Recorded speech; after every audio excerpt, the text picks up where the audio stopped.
Hello दोस्तों, आज हम बात करेंगे निमोनिया के बारे में। जहां पर हम जानेंगे निमोनिया के कारण के बारे में और निमोनिया में क्या-क्या सिम्टम पेशेंट में देखने को मिलते हैं। साथ ही साथ जानेंगे यहाँ पर कौन-कौन से टेस्ट और रिपोर्ट्स कराई जाती हैं और इसके ट्रीटमेंट के बारे में। चलिए दोस्तों, शुरू करते हैं। निमोनिया अगर लंग्स, फेफड़ों में बैक्टीरिया या वायरस या फंगस का इन्फेक्शन हो जाता है, तो इस इन्फेक्शन के कारण लंग्स मतलब कि फेफड़ों में स्वेलिंग, सूजन या इन्फ्लामेशन या इन्फेक्शन हो जाता है, जिससे एल्वलाई के अंदर पानी, पस या स्प्यूटम भर जाता है। देखिए, ये लंग्स के अंदर एल्वलाई होती हैं। एल्वलाई का काम होता है गैसियस एक्सचेंज करने का। तो जैसे हम सांस लेते हैं तो ऑक्सीजन एल्वोलाई के थ्रू हमारी बॉडी में जाता है और हमारी बॉडी से एल्वोलाई के थ्रू CO2 बाहर निकल जाता है। इस एल्वोलाई का काम होता है गैसियस एक्सचेंज करने का। अगर देखिए एल्वोलाई के अंदर पानी, पस या स्प्यूटम भर जाता है तो यहाँ पर सांस लेने में भी दिक्कत होती है, क्योंकि यहाँ पर गैसियस एक्सचेंज, ऑक्सीजन और कार्बन डाइऑक्साइड, इसका एक्सचेंज कम हो जाता है, जिसके कारण पेशेंट को सांस लेने में दिक्कत होती है। देखिए, निमोनिया जो होता है वो वायरल इन्फेक्शन, बैक्टीरियल इन्फेक्शन या फंगल इन्फेक्शन के कारण होता है। यहाँ पर स्ट्रेप्टोकोकस निमोनियाई, ये बैक्टीरिया निमोनिया कॉज करता है, जबकि ह्यूमन इन्फ्लुएंजा वायरस, ये वायरस निमोनिया कॉज कर सकता है। साथ ही साथ फंगस के कारण भी निमोनिया देखने को मिलता है। नेक्स्ट जान लेते हैं सिम्टम्स ऑफ निमोनिया, निमोनिया के सिम्टम्स के बारे में। तो क्या क्या सिम्टम्स यहाँ पर देखने को मिलते हैं। यहाँ पर पेशेंट की छाती में दर्द मतलब चेस्ट पेन होता है, हेडेक सिर दर्द होता है, पेलर ऑफ स्किन, स्किन येलोइश हो जाती है मतलब कि पीली पड़ जाती है। साथ ही साथ पेशेंट को बुखार आता है और खांसी में स्प्यूटम मतलब कि बलगम निकलता है। और यहाँ पर नेज़ोलेबियल ट्रायंगल, ये ब्लू कलर का देखने को मिलता है। नेसो मतलब होती है नोज और लेबाइल मतलब होता है लिप्स। नाक और लिप्स के बीच में जो ट्रायंगल बनता है, यहाँ पर देखिए ये जो ट्रायंगल है वो ब्लूइश कलर का देखने को मिलता है। और इसी के साथ साथ पेशेंट में वीकनेस मतलब कमजोरी देखने को मिलती है। नेक्स्ट बात कर लेते हैं यहाँ पर कौन कौन से टेस्ट और रिपोर्ट्स कराई जाती हैं। यहाँ पर CXR मतलब चेस्ट एक्सरे। चेस्ट एक्सरे में क्या देखने को मिलता है। अगर देखिए लंग्स में म्यूकस, पस या फ्लेम मतलब बलगम है, एक्सरे में इसकी जो शेडो देखने को मिलेगी वो वाइट शेडो देखने को मिलेगी, जैसे कि हम यहाँ पर देख पा रहे हैं। तो यहाँ पर देखिए ये निमोनिया का केस है।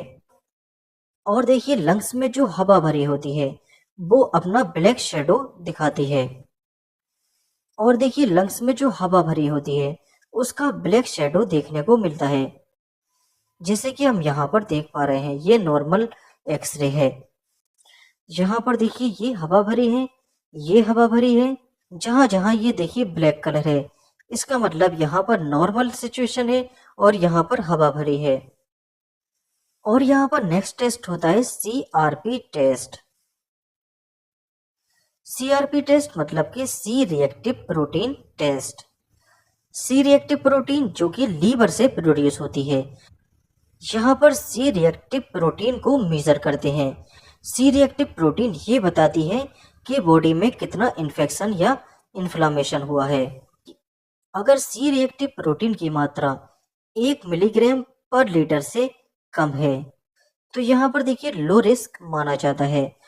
और CRP की वैल्यू 1 मिलीग्राम से 3 मिलीग्राम पर लीटर है तो इसको मॉडरेट इन्फेक्शन या मॉडरेट इन्फ्लामेशन की कैटेगरी में रखा जाता है। जबकि 3 मिलीग्राम पर लीटर से लेकर 10 मिलीग्राम पर लीटर के बीच में अगर सी रिएक्टिव प्रोटीन की वैल्यू आती है तो यहाँ पर इसको हाई रिस्क कंसीडर किया जाता है। नेक्स्ट टेस्ट आता है स्प्यूटम टेस्ट। यहाँ पर स्प्यूटम, फिलेम या म्यूकस टेस्ट कराया जाता है। इस टेस्ट से ये पता लगता है कि यहाँ पर किस बैक्टीरिया और किस फंगस का इन्फेक्शन हुआ है। नेक्स्ट यहाँ पर बात कर लेते हैं इसके ट्रीटमेंट के बारे में। तो सबसे पहले यहाँ पर कौन कौन सी एंटीबायोटिक्स मेडिसिन का यूज किया जाता है। तो यहाँ पर एजिथ्रोमाइसिन 500 मिलीग्राम, इसको पेशेंट को ओडी दिन में एक ही बार देना होता है। देखिए एजिथ्रोमाइसिन का यूज अपर रेस्पिरेटरी ट्रैक्ट में कहीं इन्फेक्शन हो जाता है तो वहां पर इसका यूज किया जाता है। दूसरी एंटीबायोटिक्स मेडिसिन आती है ओडोक्सिल। ओडोक्सिल के अंदर होता है सेफाट्रॉक्सिल। तो इसकी 200 मिलीग्राम या 500 मिलीग्राम डोज पेशेंट को एज अ बीडी दिन में 2 बार दे सकते हैं। एजिथ्रोमाइसिन या ओडोक्सिल में से कोई एक मेडिसिन पेशेंट को प्रिस्क्राइब कर सकते हैं। इसके अलावा इंजेक्शन के फॉर्म में सेफ्ट्राइक्सोन, जो कि मार्केट में मोनोसेप के नाम से अवेलेबल होती है। सेफ्ट्राइक्सोन की एडल्ट डोज 2 ग्राम पेशेंट को बीडी दे सकते हैं। तो ये तो हुई एंटीबायोटिक्स मेडिसिन।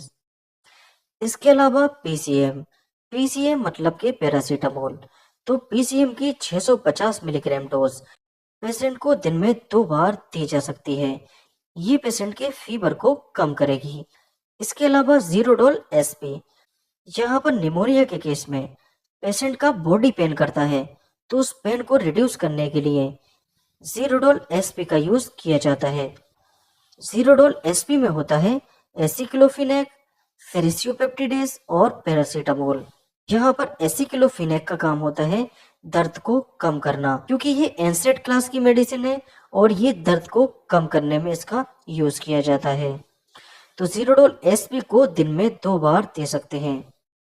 और इन्हीं के साथ पेंटाकाइन डीएसआर, पेंटाकाइन डीएसआर के अंदर होता है पेंटोप्राजोल, जो कि पेट में गैस बनने को रोकती है और पेट में किसी टाइप का अल्सर ना हो जाए, इसको भी ये रोकती है। और यहाँ पर लिम्सी, लिम्सी के अंदर होता है विटामिन सी।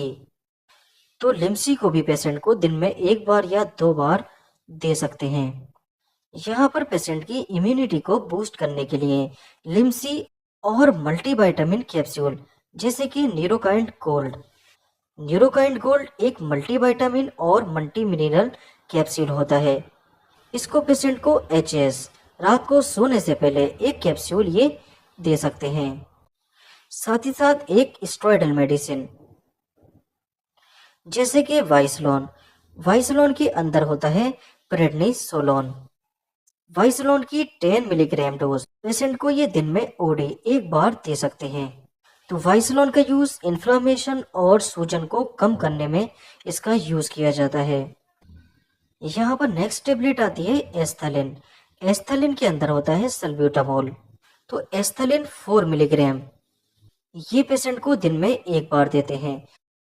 यहाँ पर सल्ब्यूटामोल का क्या काम होता है, ये ब्रोंको डायलेटर की तरह काम करती है।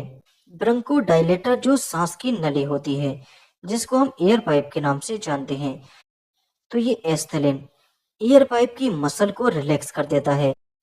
अब जैसे ही देखिए इसकी मसल रिलैक्स हो जाती है तो ये पाइप देखिए डायलेट कर जाता है, मतलब के फैल जाता है। तो निमोनिया के साथ साथ इसको सीओपीडी, सीओपीडी मतलब के chronic obstructive pulmonary disease. Chronic मतलब लंबे समय से, ऑब्स्ट्रक्टिव मतलब के कोई रुकावट, और पल्मोनरी मतलब के लंग्स। अगर लंबे समय से लंग्स में किसी टाइप का ऑब्स्ट्रक्शन मतलब की रुकावट है तो इसको हम सीओपीडी के नाम से जानते हैं। सीओपीडी के केस में और एस्थमा मतलब के दमा के केस में या पेशेंट को सांस लेने में दिक्कत होती है तब भी एस्थलिन का यूज किया जा सकता है।